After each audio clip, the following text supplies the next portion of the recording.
जन्माष्टमी की आपको बहुत बहुत बधाई। आज के दिन कृष्ण का जन्म मथुरा में हुआ, हमारी भारत भूमि में, जो पूरा विश्व आज जन्माष्टमी के नाम से मना रहा है। तो कृष्ण यानी क्या? कृष्ण यानी कि सौंदर्य, वैभव, शक्ति, कीर्ति, संपत्ति, शक्ति से परिपूर्ण जो भगवान नारायण है, जिन्होंने कृष्ण का रूप लेकर हमारी धरती पे जन्म दिया। तो कृष्ण जो है बचपन से लेके बड़ों यानी हर उम्र के लोगों को जोड़ता है। तो कृष्ण की कुंडली जब हम देखते हैं या राम की कुंडली देखते हैं, तो राम की कुंडली में हमें यह हंसी आती है कि दूसरी किताब में रावण की कुंडली भी कहीं ना कहीं सेम दिखती है।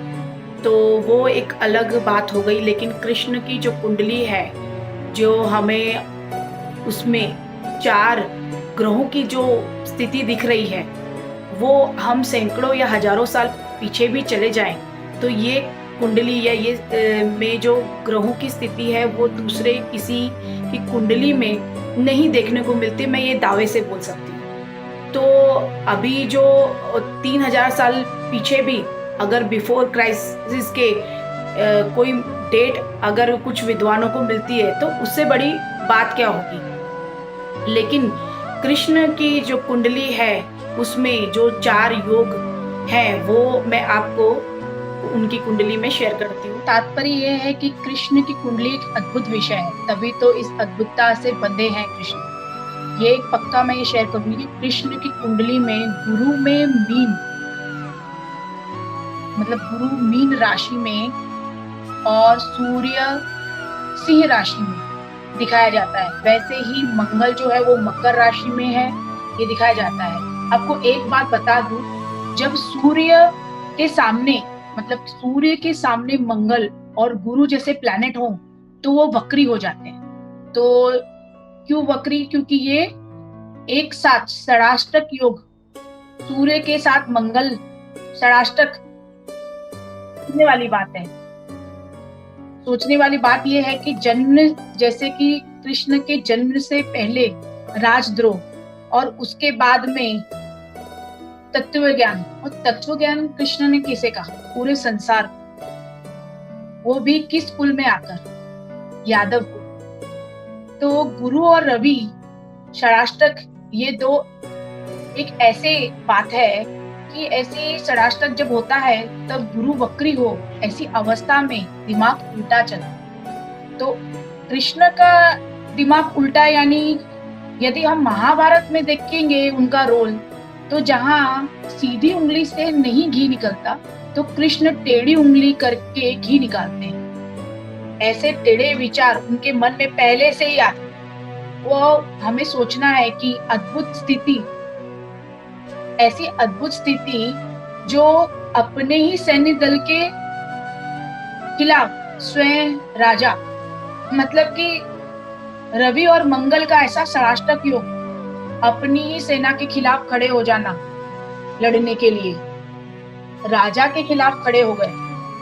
तो कुंडली शास्त्र में ये अनोखी पहचान करने के लिए ये कुंडली काफी मजेदार है।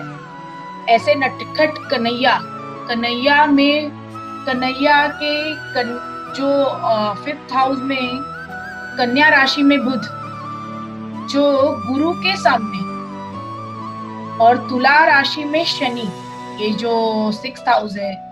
तो तुला राशि में शनि अपने शत्रुओं पे उन्होंने जो विजय प्राप्त की, और चंद्रमा जो 1st हाउस में, जो सौंदर्य से परिपूर्ण और संवेदना का कारण, बड़े बड़े ग्रहों में जहां षडाष्टक योग हो रहे हैं, और इनमें यह है कि कुछ नवपंचम योग, ऐसा कुछ बड़े योग नहीं देखने को मिलते। जो सृष्टि का रचयिता है, वो खुद सृष्टि में जन्म लेता है, तो उसे कोई बड़े योगों की जरूरत ही नहीं है। यहाँ पे कोई योग काम नहीं करता। योग तो उन्हें काम करता है जिन्हें किसी की सपोर्ट की और किसी बड़ों की सहायता की जरूरत पड़ती है। तो इसी तरह हम कृष्ण की कुंडली को जितनी बार देखेंगे, उतनी बार हमें नए नए तरीके से स्टडी करने को मिलेगा। तो महाभारत में जब कृष्ण अर्जुन को उपदेश दे रहे थे, तभी संजय ये सब घटना लाइव देख रहे थे और उनके कृष्ण और अर्जुन के मन में क्या चल रहा है वो भी पढ़ पा रहे थे। तो ये दिव्य दर्शन और ये उपदेश देखकर संजय का तो जीवन तृप्त हो गया और वो अपने आप को बहुत ही किस्मत वाले या धनवान समझने लगे।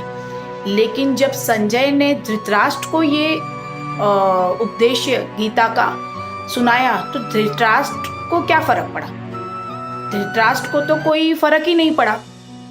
क्यों नहीं फर्क पड़ा? तो जिस तरह से सोए हुए इंसान को उठाना आसान है, लेकिन जो जानबूझ के सोया है उसे उठाना संभव नहीं है। धृत का मतलब है पकड़े रखना और राष्ट्र का मतलब है कुर्सी। तो धृतराष्ट्र ने पूरे जीवन कुर्सी के ही पीछे, अपने आसन के पीछे लगा रहा, तो उसे कभी कृष्ण भगवान के रूप में दिखे ही नहीं और उनके उपदेशों से उन्हें कोई फर्क नहीं पड़ा। लेकिन संजय ने निस्वार्थ पूरे जीवन ये सेवा की, तो उन्हें ये कृष्ण का उपदेश अपने जीवन में उनके दर्शन करके सफल हो गए। तो आज के दिन हमें अपने मन के पर्दे को हटा के कृष्ण की भक्ति में लगा देना चाहिए और जन्माष्टमी धूमधाम से मनाना चाहिए। तो जय श्री कृष्ण।